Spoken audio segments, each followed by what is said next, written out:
Welcome to the Opportunity Podcast, where entrepreneurs come to learn from real buyers, sellers, and industry experts on the lesser-known growth opportunities to build their online business empires. We'll uncover tactics veteran online business entrepreneurs have used to build, buy, flip, and sell their way towards personal wealth. Sit back, grab a coffee, and get ready to uncover hidden growth secrets. The Opportunity Podcast starts now.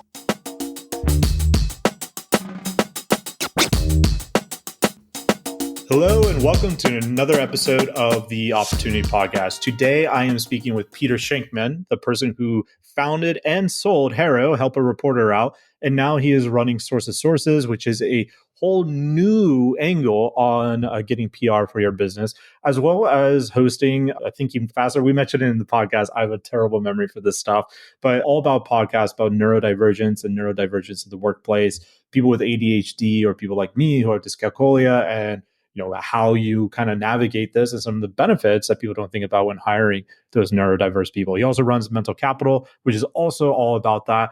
Peter is a bit of a legend in my little world. I got the honor of meeting him about 5-6 years ago, and he taught me a lot about the way that reporters think. So as you, entrepreneur who's looking to grow your own business, PR is probably a big thing on your mind. A lot of SEOs are talking about digital PR these days.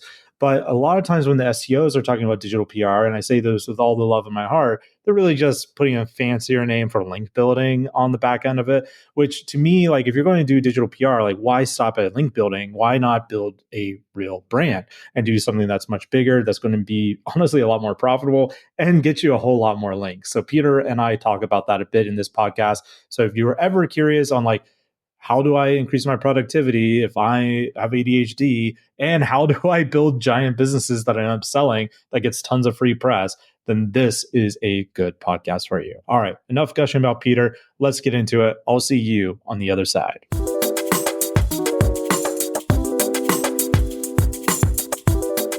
All right, I got Peter Shankman here with me. I'm very excited for this. Maybe we'll get into the story of how this got set up, which is also kind of funny with that email you sent me. But before I do that, for anyone in my audience who does not know the man, the myth, the legend, introduce who you are to my audience. It's kind of you, man. Yeah, my name is Peter Shankman. I've done a whole bunch of stuff, but primarily I'm known for starting a company back in 2007 called Help a Reporter Out, or HARO. That was acquired in 2010. I've since started several other companies, including Mental Capital, which helps companies attract, hire, and retain neurodiverse employees. I've written several books, a couple of New York Times bestsellers, a couple of kids' books.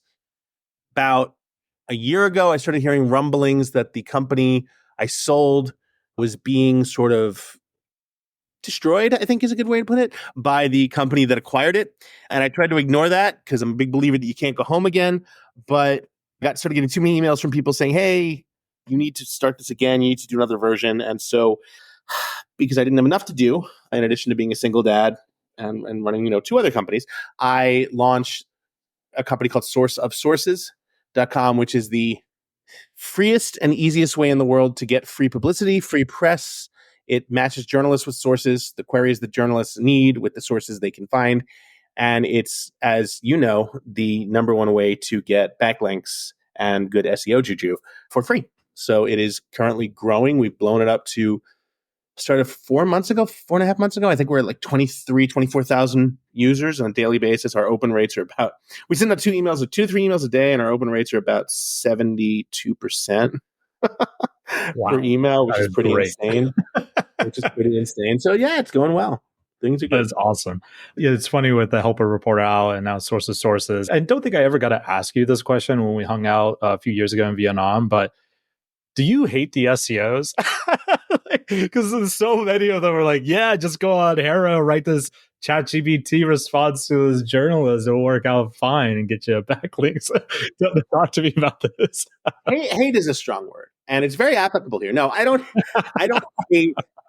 I don't hate the SEOs. My issue with the SEOs is that I just want you to be slightly smarter than stupid, because there is so much stupid out there that it would benefit you so well if you just went 1% better than what's out there. And to give you an idea of what I mean by that, reporters like me and they like what I've built because it helps them. And so when they get bad AI generated shit that's just designed to boost SEO for websites or for companies, they forward it to me, right? And so, I mean, just this morning, hi, Peter, just want to let you know, Jay Owen at businessbuilders.sendflow.com, Doug Steinberg at magnetic.sendforward.com, and Leslie Jean Baptiste at teamgeniusmarketing.mailforwarder.com all send shit, right? And this is from the reporter. There's a reporter who works for a national publication as well as several others. So if you just took the time, 30 seconds out of your day to not automate what you do on my platform, you would get so much better results and you wouldn't come across as a dick. Because once you come across as a dick and you've pissed off a journalist, I'm going to make it my life's work to find you and I'm going to ban you. And that's actually the difference. If you want to do that, go for it, but use HARO. Because I have no control over that. I have no control over HARO anymore. That one. HARO doesn't care what you do on their service. So if you want to go for it, go for it. I'm building a much better platform here, which is what I originally did with HARO. So, a lot of the people who listen to your podcast, they sit there and think, wow, this is so awesome. This is so easy. I'm going to find you. I'm a single dad of an 11-year-old daughter, right? We have a great relationship, but I can tell you she's 11. By the end of this school year, I'm going to be so cringe to her that she's not going to want to hang out with me because that's just the age she'll be at. It's going to give me a lot of free time, right? Peter, I don't much. I don't go to bars. Right. I don't drink. I'll just sit home and dig through IP addresses until I find you. I have nothing else to do. So this is kind of a PSA to my audience because my audience is a lot of them would be the ones who are doing this to you. I guarantee you, those 3 email addresses are listening to this podcast. Oh right? Yeah, I recognize one of the names for sure. Great. So for everyone out there listening, how this podcast came about, like obviously Peter and I were buds, so like we've hung out before, but he came onto this podcast because it's been a while, but how the origin story came is this. Peter found one of those guys. It's like, hey, so he will find you. He's very good at it. Let that be a warning. I wrote a great, that was one of my favorite emails to write. I haven't written a good email like that in years. Like at first I thought whoa, why is Peter so mad at me? Here's your website. Here's your private email. Here's your Empire Flippers account. By the way, I'm CCing the guys at Empire Flippers who are good friends of mine. How you doing? That was the best put on blast email I've read in quite a while. It was quite funny. And that's how I knew I needed to get you on the podcast. So talk to me about, one, I didn't know that you had gone into doing this mental capital. So talk to me a little bit about mental capital. What's that all about? All my life, I'd been ADHD, but I was never diagnosed till my early 40s, right? I basically was in New York City public schools growing up. I was the sit down, you're disrupting the class kid, right? In the 70s and 80s when ADHD wasn't a thing. And used to get into trouble constantly, managed to get through. I got through college. I graduated somehow by the skin of my teeth, went to grad school. And then I got one job. I got really lucky. I wound up working for America Online back in the 90s when AOL was the internet. For your younger audience out here, AOL used to be the internet. It wasn't free. You didn't just log on to shit in the air. You had to pay for it per hour. And I was hanging out in the chat room and someone said, hey, my company's trying to build the newsroom. You have a journalism degree. And I got hired as one of the founding editors of the newsroom at AOL. And I built this newsroom in 3 years. Lived down in Virginia where AOL was based. It was an incredible experience. And built this incredible newsroom with all these great reporters and these great other journalists. And then I left AOL, and AOL was weird because AOL let us work any way we wanted. You're going to come in, great. You want to work from home, you want to work from the Boreal Forest. They didn't care as long as you got stuff done.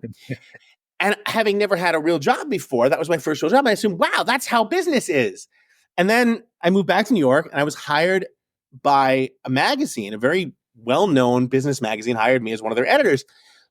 And I come in the first day, and there's an 8 o'clock editor meeting and a 9:15 editorial board and a 10 o'clock meeting with my boss and 11 o'clock meeting.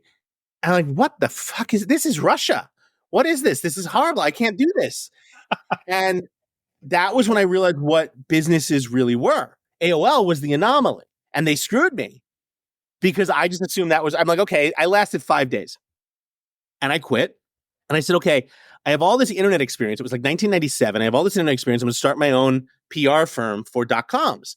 And had no idea how to do that, but figured what's the worst that can happen? It'll fail and I'll get a job. It's been like, 26 years or something like that, 27 years, and I haven't had to get a job yet. That's when I started to realize, wow, maybe this ability I have, I can't remember to close the fridge after I take the milk out, but I could start and sell companies in 3 years.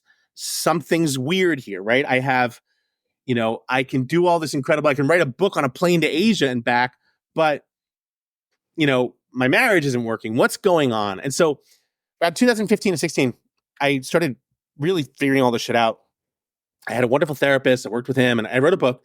The book was called Faster Than Normal. And the basic premise was, if you understand your neurodiversity, whether it's ADHD, autism, executive function disorder, whatever, you can actually do incredible things better than most people because you have this incredible ability to hyperfocus and to see things in a way that no one else sees them.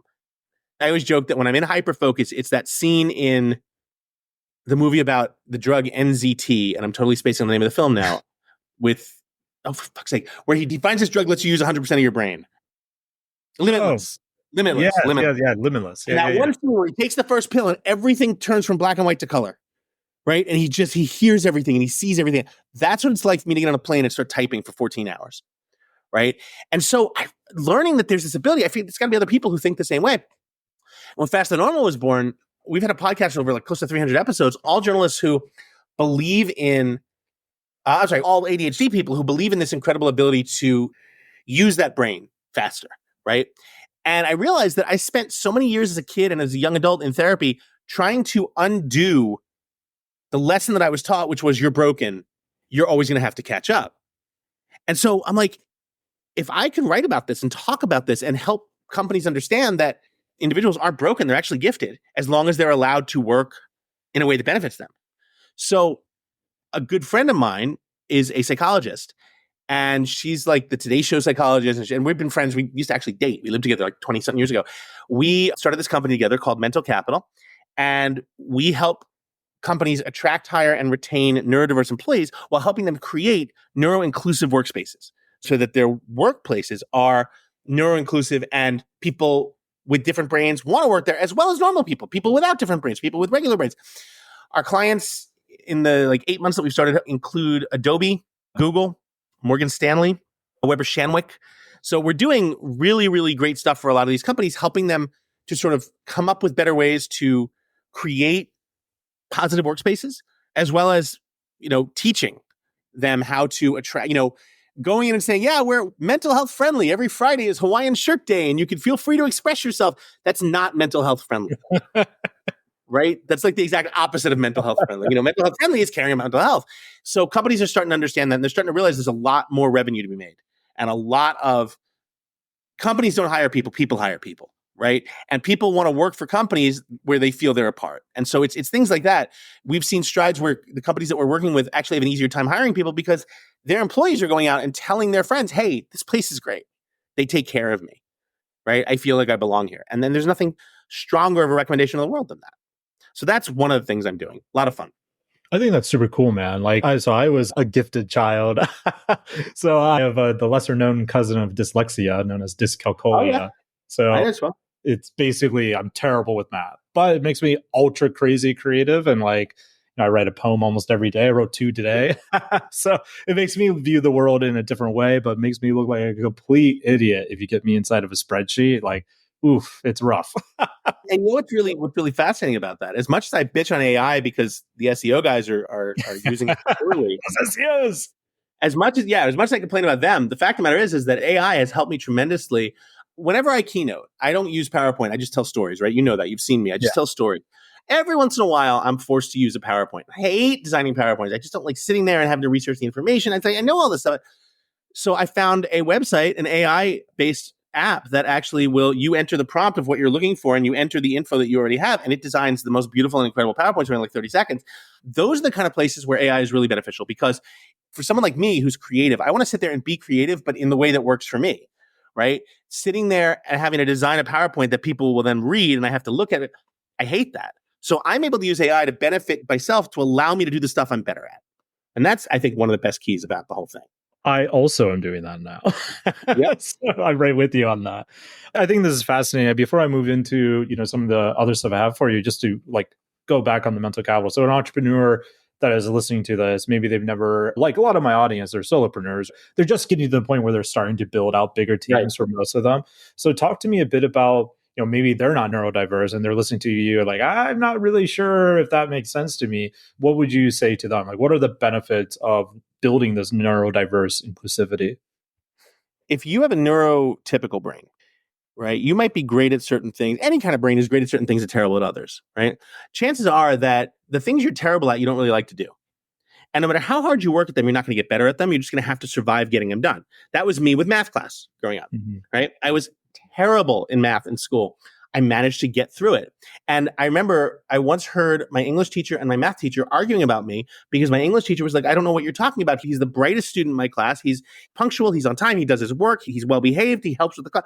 Math teacher's like, we're not talking about the same kid. This kid's an asshole. He sits there, he interrupts, he makes jokes.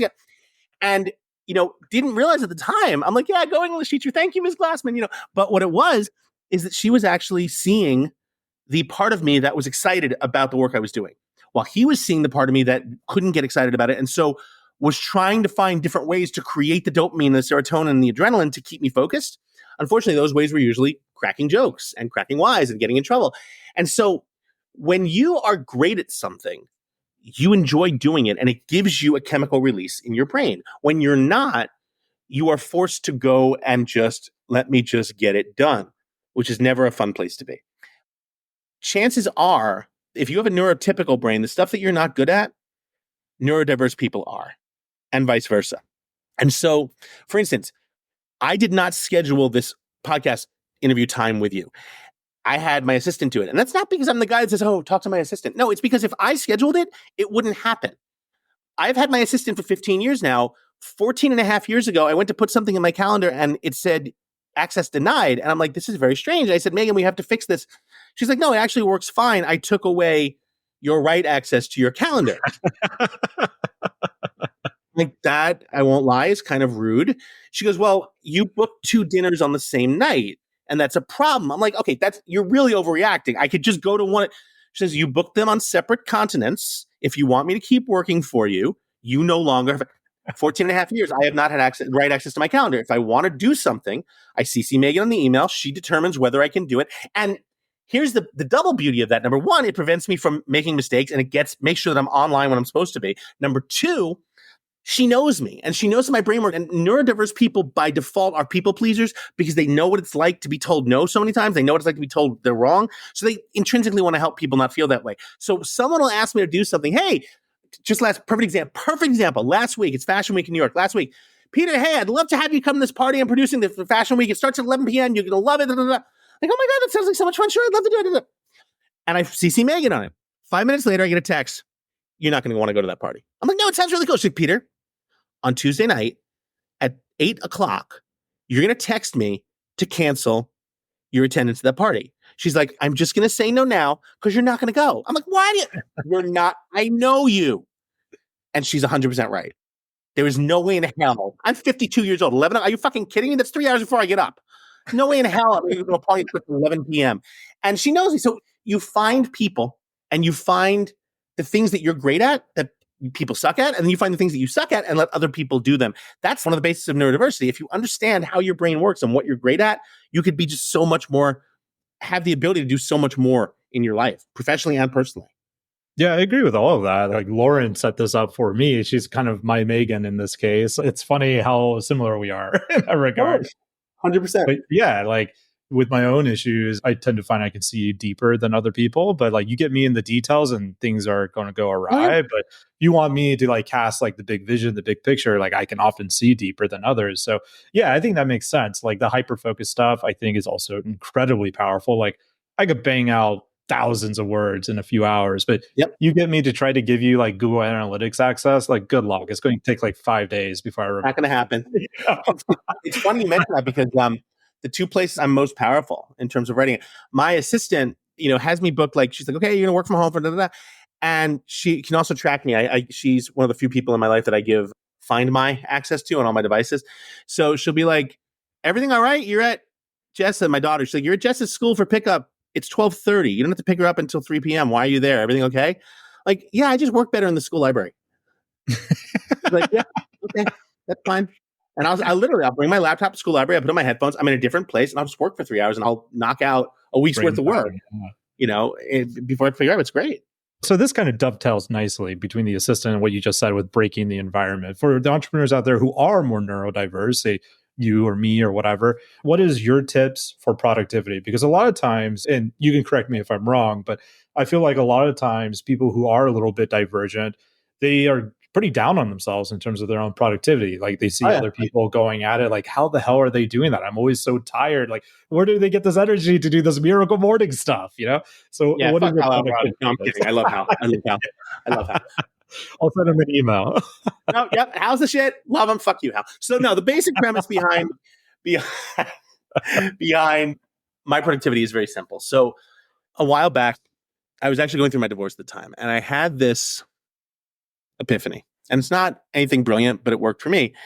We do the things we love versus we do the things we want. When we do the things we love, we're usually really good at doing them, and we can always find the time to do them. When we do the things we have to do or the things we want, not necessarily. And to get the things we have to do done, we have to do them at the expense of something else. And so for me, my life comes down to a simple question: what's more important?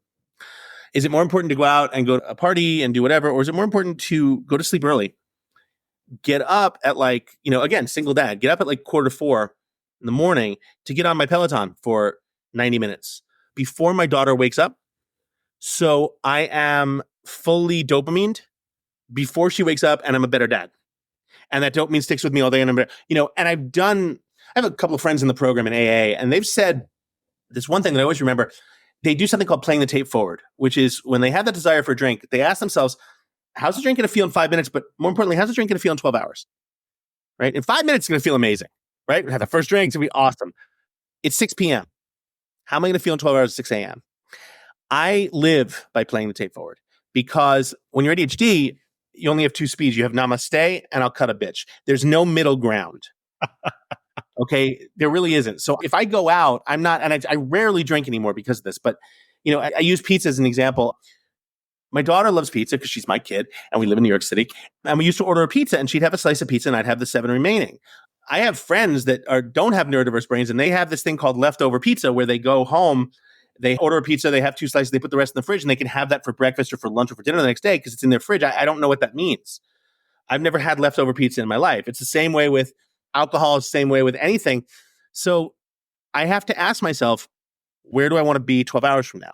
And so for me, it's the premise that doing things that are important to me come at the expense of doing things that aren't important to me. I remember my ex-wife, again, we're still great friends, but she always used to say, God, I don't know how, I wish I could get up as early as you. You get up so early and you work out, and this is after we got divorced. I'm like, I kind of remember when we were married, you'd watch, Instagram reels or YouTube until 1 a.m. And maybe that was why and of course I can't say that because then somehow it's my fault. But the premise is, dare you?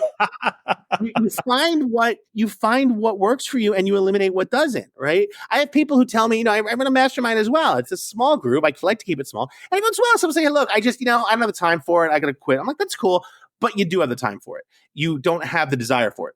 Because if you had the desire for it, you'd find the time for it at the expense of something else. Right. So I don't go out at night, very rarely go out. I have a girlfriend, maybe once a month we'll go out. She lives in another state. So maybe once a month I'll see her, we'll go out for dinner, have a great time. Other than that, my daughter's asleep at 8:00. I'm asleep at 8:30. What's more important to me is to be up at 3:30, 3:45 to start another great day. Well, I think if you go out and it doesn't work that way, it's going to be a cycle. That's the other thing about ADHD and neurodiversity. We're very good at, holy fuck, it's 2 weeks later. How did that happen? Right? Where we go out one night, the next morning we wake up, okay, well, now I feel like shit. I'm not going to work out. I'm hungover. You know what? Fuck it. I'll just order a couple of grilled cheese with bacon, tomato. That'll get me through the morning. Well, fuck it. I did that. I'm not going to work out today. I might as well order a pizza. Should I order a pizza? Now it's the next day. I feel like crap. It's 2 weeks later. I've gained 10 pounds. What the fuck? Don't start. You're my age. Remember the movie War Games? Oh, yeah. Yeah. When the computer learns that the way to prevent nuclear war, the only winning move is not to play. Well, I am a bit younger than you, Peter, though I do enjoy that movie. Close to my age. It's the beard and the unhealthy lifestyle. When I say someone's close to my age, they go, no, actually, I'm younger. Fuck you. I don't know. In my head, I'm still 32, so go to hell. Oh, so you are younger than me. Okay. Well, I was going to say I am proud that you saved yourself when I send Hal this podcast, since you are obviously doing Miracle Morning. So this is going to be a very roller coaster emotional ride. I got to tell you, I met him at a conference in 2016. I read his goddamn book, and it was this Like, this motherfucker basically tells people to get up early, which is what I've been doing fucking years, and he's making millions off this. This is bullshit, but I love him for it. I love him because he went after this idea and he said, go for it. And it's literally what I've been doing and what I do every morning. I get up, I'm on my meditation, my journaling. That's me on the bike, right? I was an OG Peloton user. I got my bike in 2016. Right? Oh, no one wow. knew who Peloton was in 2016. There were like 4 instructors. I'm friends with all of them on Facebook. Like, we were besties at the time. Right? And everyone's like, oh, you have a bike? Do you have an exercise bike? No. Right? I'm that guy, right? The flight attendant says, oh my God, ladies and gentlemen, the pilots are dead. Is there a pilot on board? No, but I own a Peloton. Here's really why you should get one. Like, I was that guy back then. The company, unfortunately, has gone to shit, but the bike saved my life. There's no way. It got me through my divorce, got me through everything. That is, again, a perfect segue because Peloton got massive PR coverage during COVID, right? Yep. And now, as you said, they've kind of fallen off of that. So switching gears a little bit here for entrepreneurs who are looking to pick your brain, the master of media himself, how would you go about, as an entrepreneur with limited budget, getting like more media coverage? Hopefully not to burn like Peloton, but to stay, in the sky, not performing Icarus. But one of the things that people don't realize is that your job when it comes to getting public relations or getting press for your company, your job is not to get press for your company. Your job is to make a reporter's life easier. Every single reporter in the world, I don't care whether you're an editor at the Wall Street Journal or a freelancer who's taking on, articles from Chewy.com to pay the rent, whatever it is you're doing 10 times more with 5 times less resources than you ever have been in your life as a journalist. I started as a journalist. I know this. I used to work for the Associated Press. And you used to be able to make a full career out of being a freelancer with 2 or 3 monthly gigs and nothing else. That won't even cover your rent now.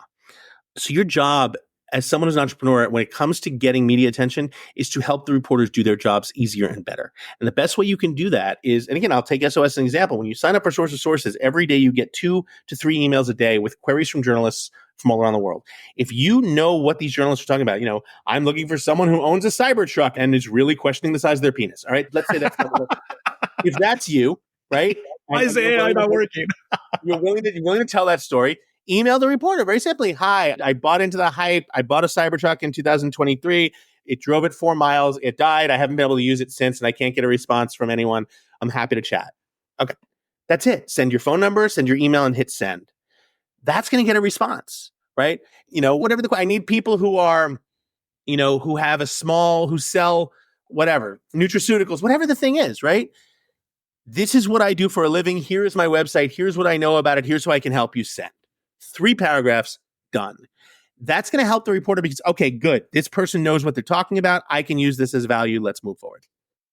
And they're going to respond to you, right? That is how you get press. It's always how you've gotten press ever since like the 80s when, God, I remember a day when I used to have to fax press releases, mail press releases to journalists. Everything is so simple now.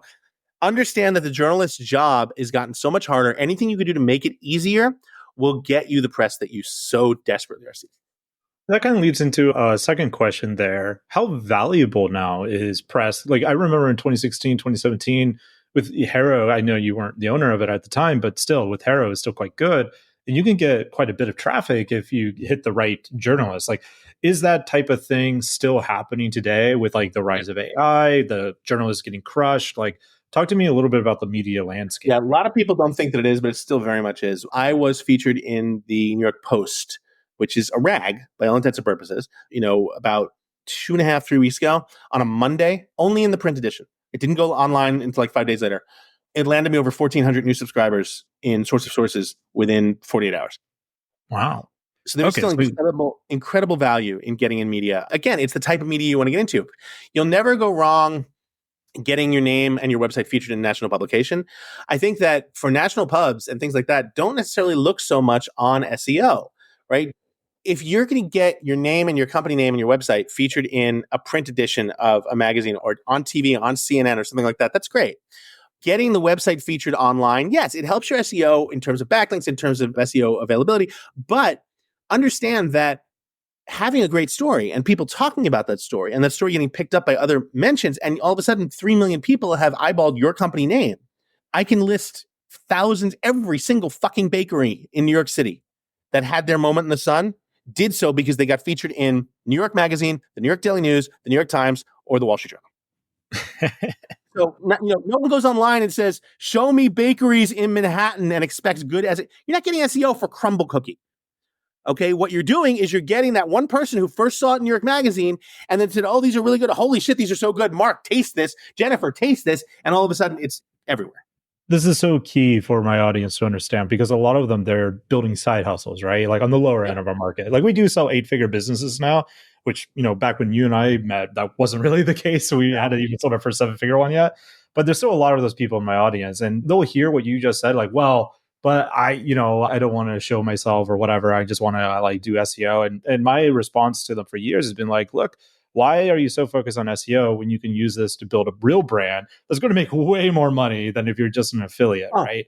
Like there's so much better revenue models. You know what I think it is? Yeah. But I think also it's because in some ways, the loudest people who make the most noise and are the most annoying still get, for certain markets, the most watched. So, I mean, it's you want to go back to Elon Musk or whatever. There's only one reason only he bought Twitter, to have a platform, to be able to talk to 44 billion people with, or, now what, 800 million with impunity. And it doesn't matter what his, how terrible his cars are, how terrible Twitter. I mean, God, I miss Twitter. At one point, I was the 49th most followed person on Twitter. Wow. Right? It was amazing. It was a great experience. Well, that was before the celebrities found it. But, now it's basically a bunch of 20-something wannabe alpha males, right? All of whom are saving up their money to buy the next, what's the term I heard for the Cybertruck? Oh, DePlorian, which I think is fucking it's the best term I've ever heard, right? And that's, the terms, I will say that this year, this election political cycle in America has gotten something DePlorian, and then J.D. Vance, someone referred to him as Hillbilly Vanilli, which, oh my God, I'm dead. Right? So, I was a big fan of the couch meme myself. Right. The problem is you get these guys who talk the loudest and you get these people who just stare at TikToks and at Instagrams and at Reels all day and they believe what they hear until they realize, wow, this really isn't working. And it's a hard wake-up call for them. And I feel for them, but sometimes that's the only way they're going to learn. It doesn't have to be just because you see a guy do it on YouTube doesn't mean it's true. And that the difference is if it's me on YouTube telling you to buy a business. Of course, right. Well, you're or an alpha male course. Maybe you and I can collaborate. But, I look at something and I'm just like, and I see it. I see it in my daughter's school. Some of the kids, she's in 6th grade, so it's not really affecting the 6th graders. But look at the 9th graders and 10th graders. They're watching fucking this Andrew Tate asshole and all these fucking idiots, and they're believing that that's what you're supposed to be. And I'm like, Jesus Christ, we're fucked, And so you go back to this premise of loudness. It's not always the loudest voice that wins.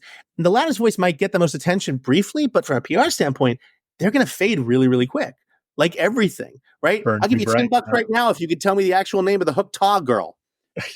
I have no idea. I bet you a month and a half ago you knew her name. That's where we are, right? So it's that premise that you don't want to skylight up and drop back down. You want to have a steady, slow climb. Yeah. Right. Because the steady, slow climb is going to get you to the top and keep you there as opposed to flaming out. That's what good PR does. That's what good marketing does as a whole. Yeah. It's I remember I wrote a piece back in 2010 about why I'd never hire a social media expert, but I would hire a marketing expert. Right? A social media expert, I'm not going to hire, you might be great at taking the bread out of the refrigerator to make my sandwich. I don't want someone who's great at taking the bread out of the refrigerator. I want someone who can make me a great sandwich. Right? Social media, SEO, PR, they're all arrows in the marketing quiver.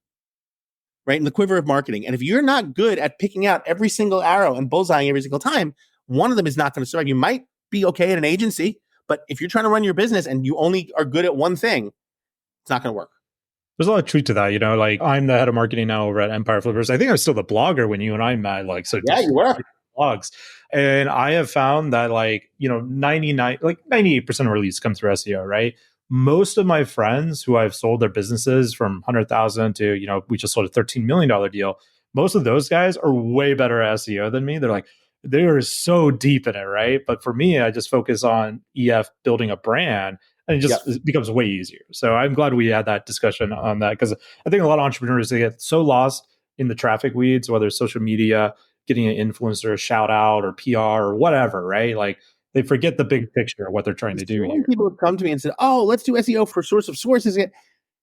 HARO sold for many millions of dollars. And I sold it I think we had about 200,000 daily, 155,000 daily active users. I don't remember the number, daily active users. But it was never about SEO. I never did SEO. I never did advertising. What blew up HARO, and the same thing is the same thing that's blowing up SOS. I gave people information every single day that benefited them. I didn't waste their time. And when they got press and people said, hey, how'd you get the paper? Oh, I used this great thing called SOS. You should try it. That's how it works. And so I've had so many people come to me, oh, let's do your SEO. Let's do it. I'm like, I'm good. I'm good. It's building manually, it's building grassroots, and that's what I like because that's a valuable audience. If I did SEO and landed 1 million new people to get my email, I'm not going to have a 72% open rate every day. And the 72% open rate is what not only sells the advertisers, not only sells the advertisements, but helps the journalists. So yeah, I'm good. Yeah, absolutely. So I'm curious, you mentioned agencies. I've hired many agencies over my career, and I have found that any agency that says they want an award is automatically disqualified from working with me. Those have always been the worst. Okay. Often if they were speaking at a conference too, if they have some kind of like thought leadership going on, this is red flags for me at this point.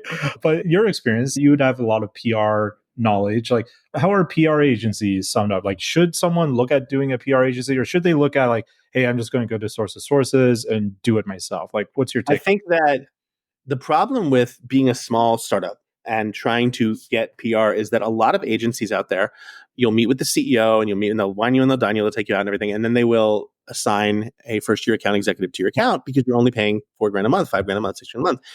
And I ran an agency for 3 years called The Geek Factory. And my take is still this: unless you are being funded and the funders expect a ton of press coming back, start doing it yourself. Start off by doing it yourself.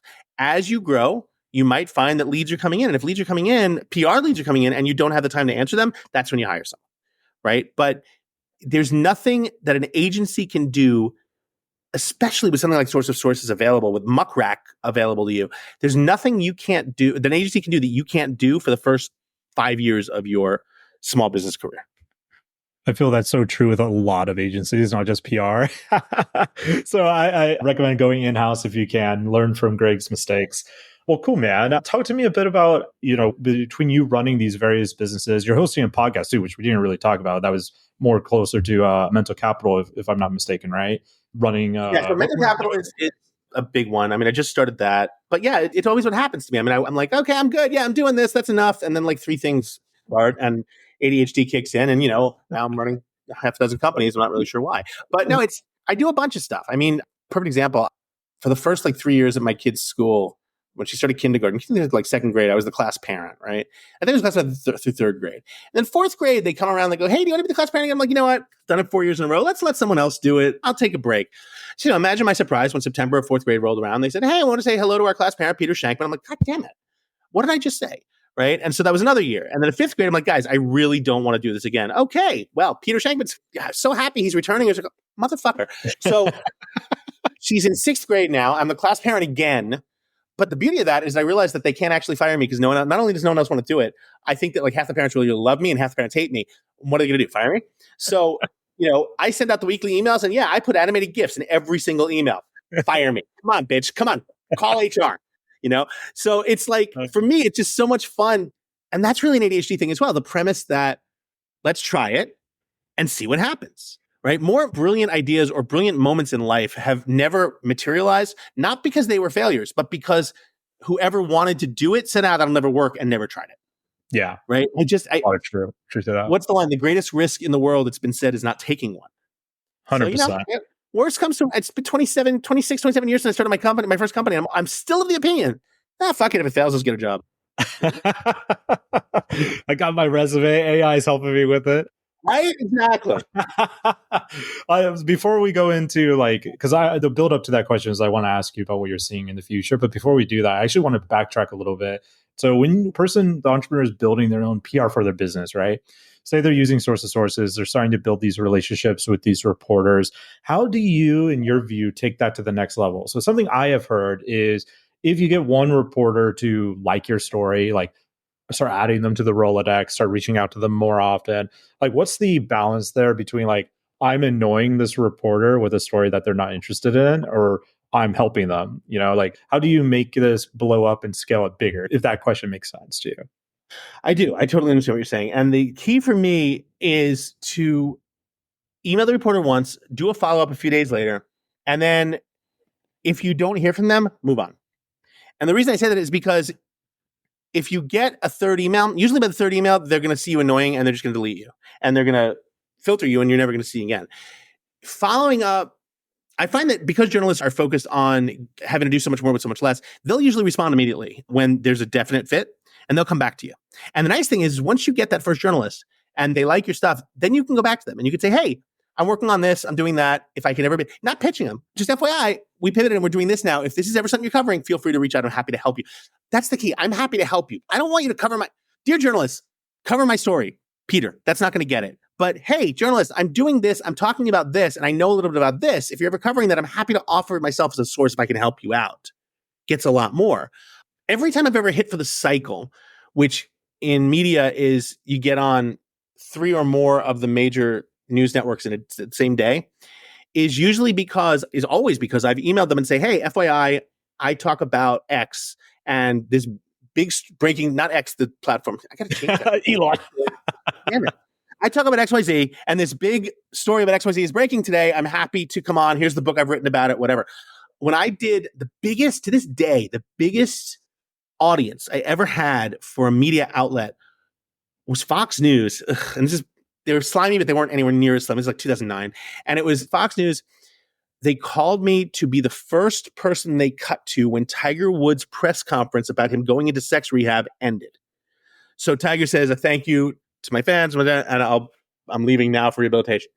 Conference. Okay, interesting. Let's go to Peter Shankman. 2.6 million people, right? Watched me live talking about Tiger Woods. And it was because I called the reporter. I'm like, hey, or producer, I'm like, hey, I know if you're covering this is the day before. If you're covering this conference tomorrow, let me know. Remember, I wrote a book called Crazy PR Stunts. I'll talk all about it and talk about why this is going to work for him. And they cut to me, and that got me. I think I got like 26 speaking gigs from that one hit alone. The only thing that ever came close to that was when I was on John Oliver. So last week tonight. So you were on John Oliver? Yeah. Oh, yeah. Dude, I used to watch him all the time. I was doing a hit on Al Jazeera, and he pulled Al Jazeera in his rant, in the first rant, and used my quote and said exactly, he's right. And that, my little face in the Chiron, it was awesome. I was sleeping. 10:15 at night, my phone blows the fuck up. I was like, Dad! What have you done to me, Oliver? That's great. That's awesome, man. I'm glad you said that. I had a person ask me, like, how do I speak at all these conferences? And my answer to him was like, just ask. Just ask. And a lot of times speakers fall out and they need an emergency speaker, So yeah, it sounds very similar to that. So with all your various businesses, man, we're going to get into the rapid fire section after this question, but I'm curious where you think PR is going with everything that's happening in the digital space between AI, social media, rise of influencers, kind of the death of old legacy media in a lot of ways. Like, what's your thoughts on the landscape going forward? The problem with the media right now is that 90% of at least America is owned by right-wing extremist billionaires, and that is a real problem. I have had a New York Times subscription since I was 14 years old, of my own name. And before that, I remember growing up with my parents having a New York Times subscription. Every morning, my dad would read the business section or the metro section. I'd read the lifestyle section. I used to get upset that the New York Times didn't have comics, but every day I'd read the Times. And I canceled it about a year ago because it's just not real news anymore. And it hurts. It like physically hurts. It's so sad because, the TV show, Aaron Sorkin's The Newsroom, the very first episode, the guy's talking about America's not the greatest nation in the world.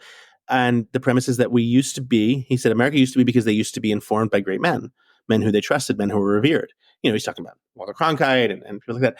And those days are over. And I'm not sure they're going to come back. And, I could go right now and I could go onto Fiverr and I could buy someone to write an article for me for like $50. And it would say something like, I don't know, pick any famous actor. Word is that he is now attached to pick any movie that's in development, right? And make it a sequel, and then make sure to say there was talk about him being in the name of the movie, the first one, parentheses, directed by Peter Shankman, parentheses, but that fell through. If I pitch it to any one of these clearinghouses that cover entertainment news, they will run it, no fact check needed.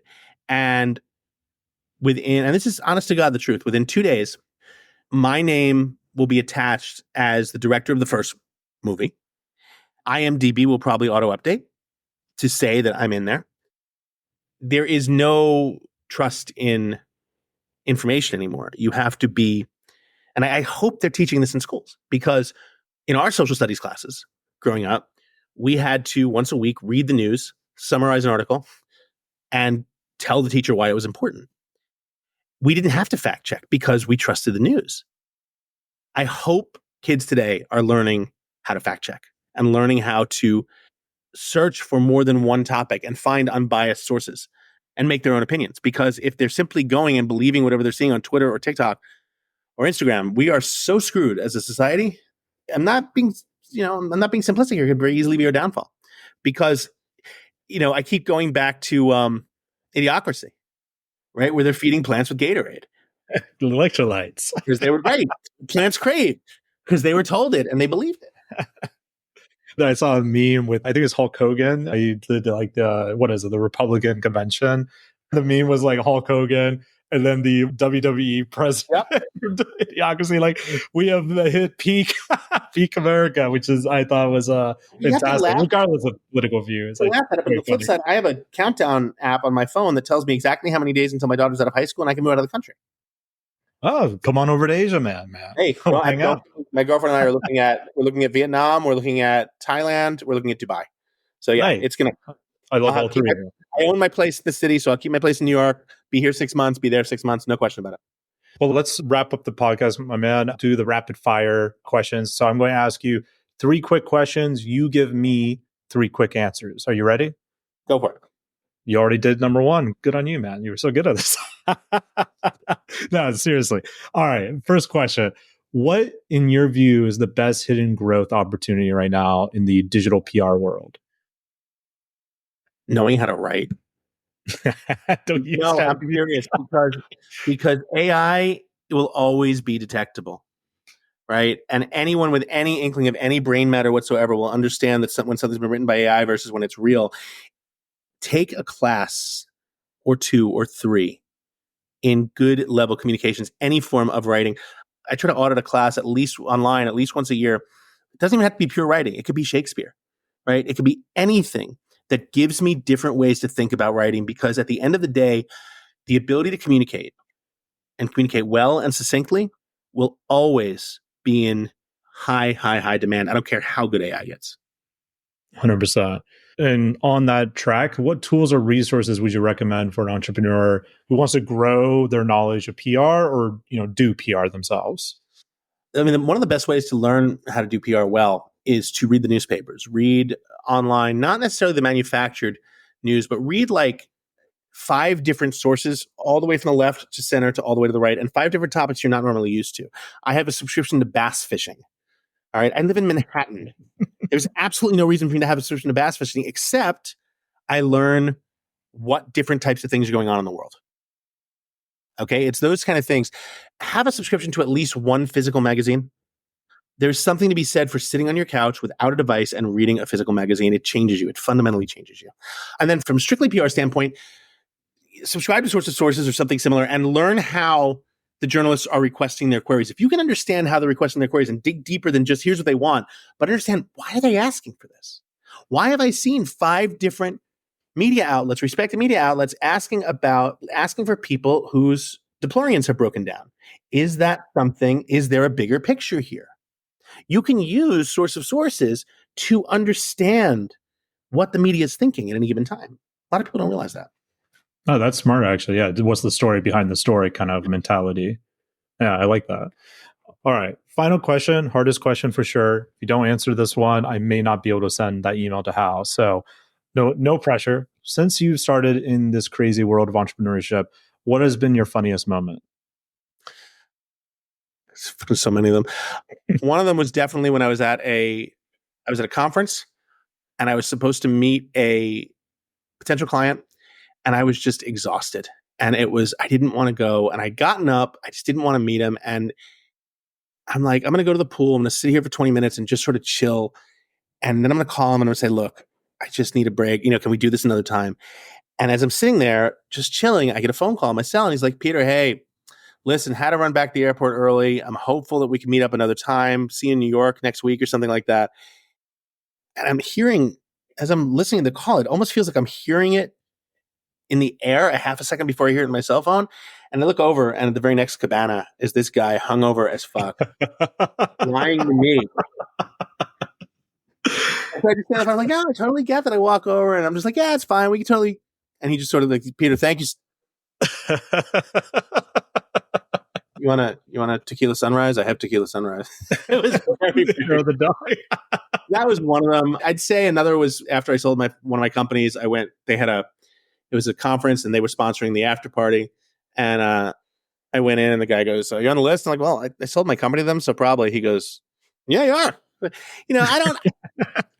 Life is just too short, man. I think the best, not the funniest, but best moment of my life, hands down, one of them, like in the top 3, was the first time I was able to bring my daughter up on stage with me as I was finishing a keynote.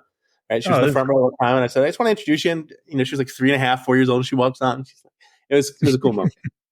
That's awesome, man. Well, I think that's a beautiful ending of the podcast there. But before we go, if someone wants to pick your brain or learn more about what you do, where's the best place for them to connect with you?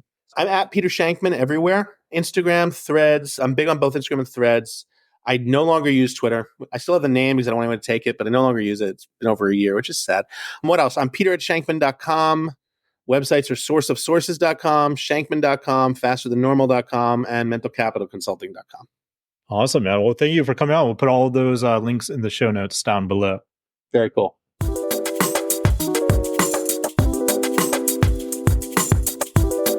There you have it. I hope you enjoyed it. I hope it got you inspired at all the different things that are happening in this industry. And of course, if you just want to buy a highly profitable business, you can always go to empireflippers.com/marketplace, or maybe you want to make an exit of your highly profitable business, and you could go to empireflippers.com/sell your site.